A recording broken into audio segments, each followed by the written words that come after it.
Bonjour, je me présente, je m'appelle Durand Sébastien, ancien 4-7iste de haut niveau, j'en ai fait pendant 5-6 ans et j'étais équipier. Bon, après j'ai fait un peu de 49er, en tout cas je suis issu du dériveur double de préférence.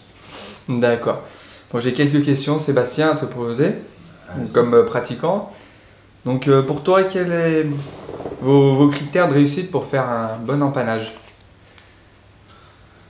Alors moi je vais parler surtout en tant qu'équipier, hein, puisque c'était mon rôle à bord. Pour moi un bon empannage, je le caractérise de deux façons, je dirais.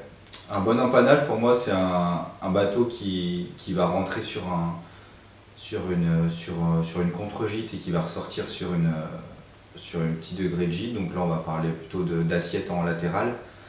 Voilà. Donc là, pour moi, l'assiette latérale du bateau fait partie un des critères de réussite pour l'empannage. Et avec ça, j'associerais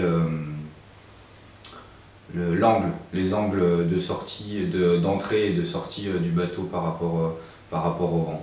Je pense que si on a une bonne assiette latérale tout le long de l'empannage et qu'en plus les angles sont bien appréhendés par le barreur, en général l'empannage il peut que être bon parce que les voiles après elles suivront.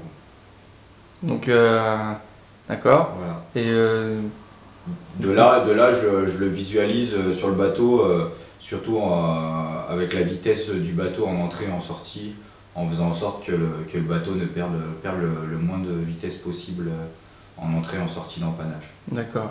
Est-ce que vous avez la même communication dans le petit temps et le gros temps? Est-ce que j'ai la même communication? Bon, alors je dirais que les mots en général, les termes en général, c'est toujours un peu les mêmes, hein, parce qu'on essaie d'automatiser la communication, cibler les choses importantes. Donc je dirais que dans le petit temps, il y a peut-être un peu plus de communication, un peu plus de mots, puisqu'il y a plus le temps de préparer la manœuvre, et puis même en sortie, on peut continuer à parler. Dans le gros temps, je dirais qu'il faut cibler un peu plus les termes qu'on utilise, se limiter à quelques mots, parce qu'on sait que dans le gros temps, avec le vent, des fois on s'entend pas forcément bien entre équipiers barreurs. Et donc je pense il faut arriver à établir 3-4 infos de la part de chacun des membres de l'équipage pour que la manœuvre elle soit lancée, quoi. Donc peut-être un peu moins de communication, un peu moins de mots dans le gros temps, dans le petit temps. D'accord. Et est-ce que tu réalises toujours le même empannage? Il y a plusieurs fonctionnements sur un peu.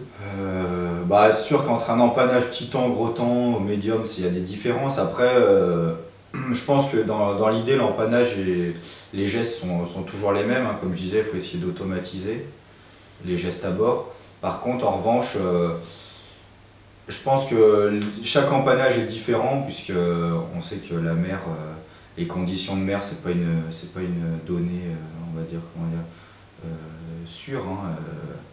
On n'est jamais sur le même type de vague, que ce soit des vagues traversières ou dans l'axe du vent. Donc les gestes sont les mêmes, mais par contre chaque empannage peut être à quelque chose près différent, ouais, en fonction de l'état de la mer. Et puis voilà.